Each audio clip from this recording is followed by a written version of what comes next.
আল্লাহ তাআলা কিয়ামতের দিন সাইয়েদনা নূহ আলাইহিস সালামকে বলবেন, নূহ তুমি কি দাওয়াত পৌঁছিয়েছো তোমার উম্মতের কাছে? নূহ আলাইহিস সালাম বলবেন, হ্যাঁ আমি পৌঁছিয়েছি। এবার নূহের উম্মতকে আল্লাহ জিজ্ঞেস করবেন, এ নূহের উম্মতেরা, তোমাদের নবী নূহ কি দাওয়াত পৌঁছিয়েছে? নূহের উম্মত বলবে, না আল্লাহ, আমাদের কাছে কোনো সতর্ককারী আসে নাই, কোনো নবী টবি আসে নাই, কোনো দাওয়াতও আমরা পাই নাই, আপনারাও চিনি নাই, জান্নাতও চিনি নাই, জাহান্নামও চিনি নাই। নূহ আলাইহিস সালাম বিপদে পড়ে যাবেন। তখন আল্লাহ বলবেন, নূহ তুমি বললা পৌঁছিয়েছো, তোমার উম্মত বলে কিছু পায় নাই।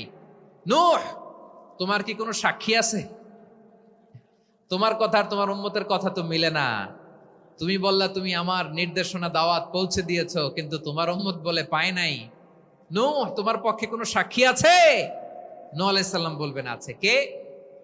উম্মতে মুহাম্মাদি। তখন আমরা বলবো, আল্লাহ, আল্লাহর নবী নূহ আলাইহিস সালাম তিনি আপনি যা যা বলেছেন ঠিক তা তা তার উম্মতের কাছে পৌঁছে দিয়েছে। এবার নূহের উম্মতের সাথে আমাদের ঝগড়া লাগবে। তারা বলবে, তোমরা আসছো আমাদের হাজার হাজার বছর পরে, তোমরা কি করে জানলা? তোমাদের সাক্ষী ধর্তব্য হবে না। আমরা তখন বলবো, আমাদের কোরআনে তোমাদের নবীর নামে আল্লাহ তাআলা একটা সূরা নাজিল করেছেন, সূরাতে নূহ।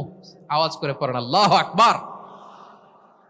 আমরা বলবো, আমাদের কোরআনে তোমাদের নবীর কথা আল্লাহ আমাদেরকে জানিয়েছেন, দিন রাত এক করে তোমাদের কাছে তিনি দাওয়াত পৌঁছেছেন। তোমরা কানের মধ্যে হাত দিয়ে রাখতা, চেহারাটা কাপড় দিয়ে ঢেকে রাখতা, আল্লাহর নবী নূহকে পিটিয়ে ছালা দিয়ে পেঁচিয়ে তোমরা পাহাড়ে তুলে রেখে আসতা, সব আমরা জানি।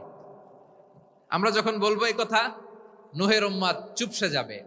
তখন আমরা সত্য বলেছি কিনা এটা আল্লাহ তাআলা জানতে চাইবে বিশ্বনবীর কাছে। তখন বিশ্বনবী আমাদের পক্ষে সাক্ষী দিবেন। আওয়াজ করে বলেন আল্লাহু আকবার। এজন্য আল্লাহ বলেন, নবী আপনি হচ্ছেন সাক্ষ্যদাতা, সব নবীদের উপর আপনি হবেন সাক্ষী, আবার আপনার উম্মতের সাক্ষীর উপর আপনি হবেন সাক্ষী। তার মানে নবী গো, কিয়ামতের কঠিন ময়দানে আপনি হবেন রাজ সাক্ষী। বিশ্বনবী কি সাক্ষী? আওয়াজ করে বলেন, রাজ সাক্ষী, সব সাক্ষীর বড় সাক্ষী। এজন্য বিশ্বনবীকে আল্লাহ তাআলা প্রথম যে বৈশিষ্ট্যটা দিয়েছেন সেটা হচ্ছেন শাহিদ। তিনি সাক্ষ্যদাতা, witness for all messenger of God and for all of us. সুবহানাল্লাহ পড়েন। তাহলে এক নাম্বার বৈশিষ্ট্য বুঝতে পেরেছেন? বুঝতে পেরেছেন সবাই? মাশাআল্লাহ। এদিকে কি ভাই, এই যে জেনজি অফ সিলেট, কি তোমরা বসো না, দাঁড়াও না, যাও না, আসো না, চলে যাবা?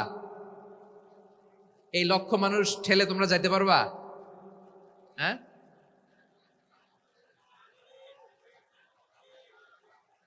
বসো বসো, বসতে হবে।